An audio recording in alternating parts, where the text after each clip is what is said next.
We have all heard, don't judge a book by its cover, but when it comes to more than a carpenter, it may be more about don't judge a book by its size.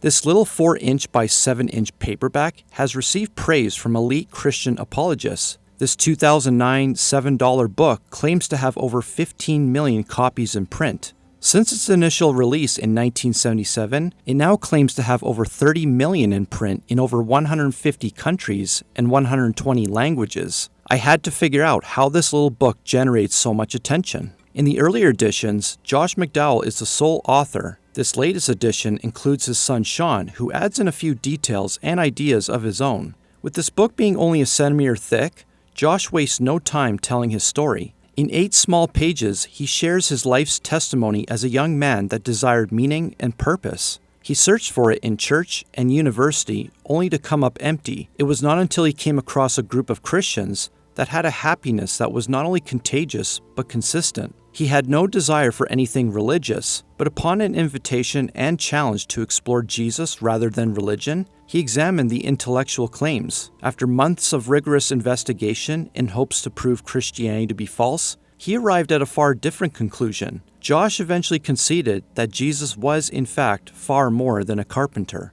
The remaining pages share his research and evidence with the reader to build a case for Jesus, and the case is quite compelling. This little book comes off the heels of 3 giant popular books denouncing God. They are the prominent atheists of Richard Dawkins, Sam Harris, and the late Christopher Hitchens. They would often cling to science as their proof that God does not exist. But as great as science is, Josh points out the limiting features of its knowledge. For example, 2 unsolved mysteries of natural science have continued to be in the origin and fine-tuning of the universe. Not to mention that scientific proof is different from legal historical proof. Manuscript evidence, eyewitness evidence, and people's willingness to die for Jesus do not give any room to conclude that he was just a carpenter. He was either crazy or he was God. Then there is the argument of evil and suffering atheists have often used as one of its strongest objections.